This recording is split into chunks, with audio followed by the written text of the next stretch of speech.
안녕하십니까.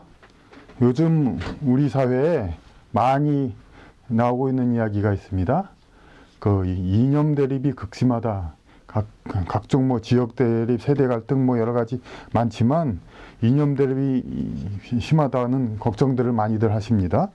그리고 이념 대립이 하도 심하다 보니까 많은 분들이 이런 이제 이데올로기 시대도 이제는 지났는데 왜들 이렇게 이데올로기에 이념에 집착하느냐, 좀 이제 이념이란 건 좀 접어둬야 되지 않느냐, 그런 얘기들도 하십니다. 그래야 해서 이념 갈등이 서로 간의 생각을 달리해서 그냥 자꾸 그 자기 생각을 고집하는 갈등이 마치 이 세상 우리 사회의 불화의 원인인 양 그렇게 이야기가 되고 있습니다.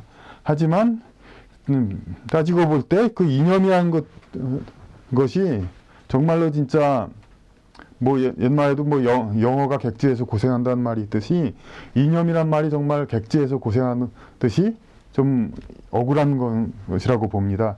이념이란 말처럼 좋은 것이 없습니다. 이념이란 것은 아시다시피 그러니까 이상적인 생각 그런 뜻입니다. 이념이란 것은. 그리고 그러니까 영어 엄밀히 말하면 라틴어에서는 아이디어 하면 다라는 말은 다들 아시죠? 그걸 또 그냥 아이디어 할 때는 그냥 아이디어 생각난다 그렇지만은 그 라틴어로 멋있게 말하면 이데아라고 하죠. 이데아란 말은 또 다들 아시죠?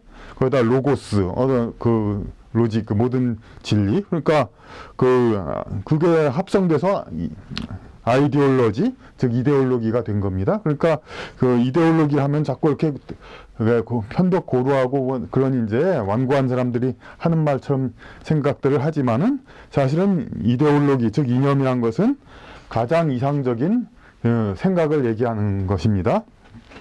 특히 이 이라는 말은 우리 동양에서 그 특별한 의미가 있습니다. 주자학과 성리학에서 말하는데, 그러니까 우주 만물을 주재하는 이제 그 신의 마음이 있죠.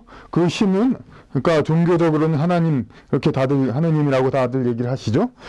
거기서 그 영적인 어떤 우리 인간의 영과 같은 생각, 주체적인 생각을 빼고 생각한 개념이 이입니다. 바로. 그러니까 우리 주자학과 성리학에서 리는 어떤 얘기냐면 만물을 주재하는 이치라고 하지 않습니까? 이치. 그러니까 모든 것을 다스린다. 리가 세상의 이치. 그러니까 세상을 다스리는 모든 생각, 그런 것을 바로 이인데, 이것이 이제 어떤 우리가 신적인 섬김 그런 것을 생각하지 않는 그런 뜻에서 지시하는 것이 이입니다. 그리고 이 이데아, 그러니까 인간이 모두 추구해서 도달해야 될 것이 전부 이 이데아라는 것은 우리가 알 수가 있죠. 그런데 인간은 불완전한 존재죠. 그러니까 불완전한 존재, 더 극단적으로 말해서 금수와 같은 존재, 여기서 이제 출발하죠. 인간은 육체적으로, 생물학적으로는 포유류로 분류가 되고 동물의 하나죠. 그렇지만은 인간은 한 생물학적인 동물적인 그 한계를 벗어나서 그 인간이 이데아, 그러니까 이상에 도달할 수 있게 추구하기 때문에 인간인 것입니다. 그러니까 심적인 말씀을 드렸는데 무신론자인 니체의 말을 빌어도, 니체는 이제 인간은 초인과 짐승 사이에서 왔다 갔다 하는 광대와 같다고 얘기합니다. 짜라투스트라는 이렇게 말했다 해서는 여기 광대, 인간을 대표하는 광대가 밧줄 타기를 하다가 떨어지는 장면이 나오는데, 그러니까 니체는 신을 부정하는 대신에 그 신을 인간과 동등하게 봐가지고 인간이 도달해야 될 존재를 초인이라고 말했습니다. 그리고 이제 짐승, 그러니까 결국은 본질적으로는 다른 게 없습니다. 그러니까 인간은 초인과 짐승 사이에서 오가는 밧줄과 같다. 위험하다. 가만히 있어도 위험하고, 밧줄에서 가만히 있으면 안 되죠. 밧줄 타는 사람이.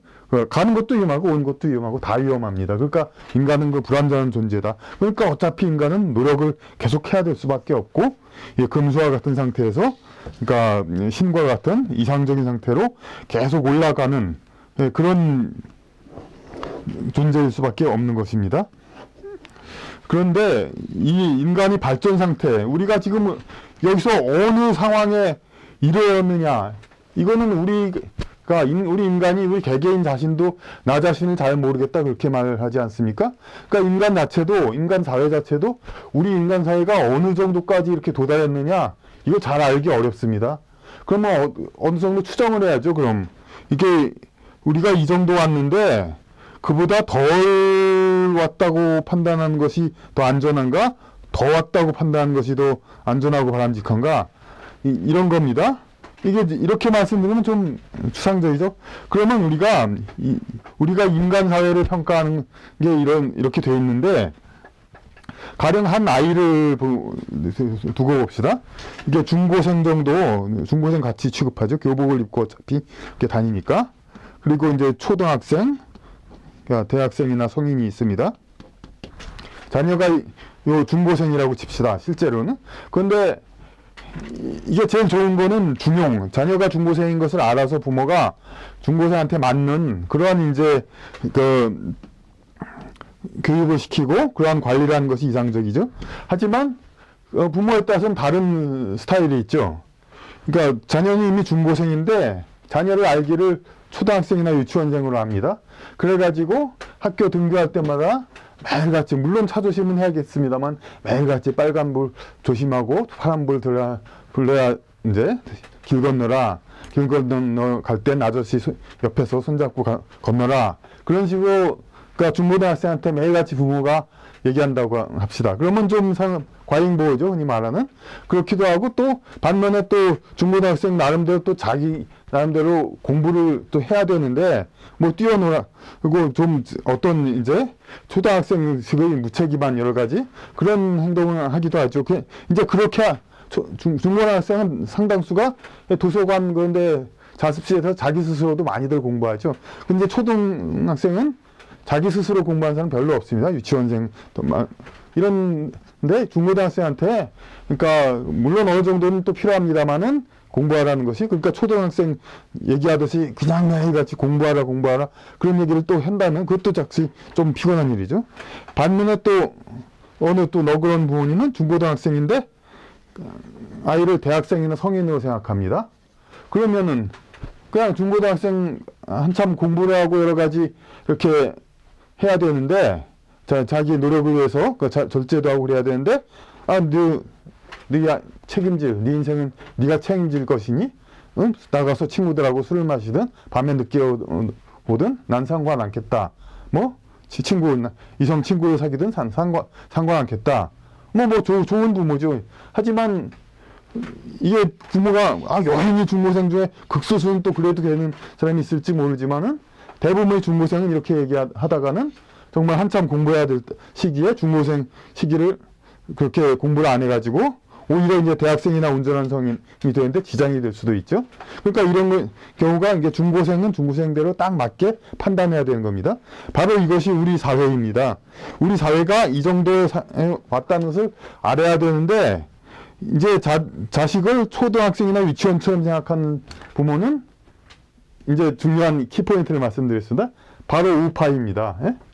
그리고 자식을 대학생이나 성인으로 생각하는 사람, 좌파입니다.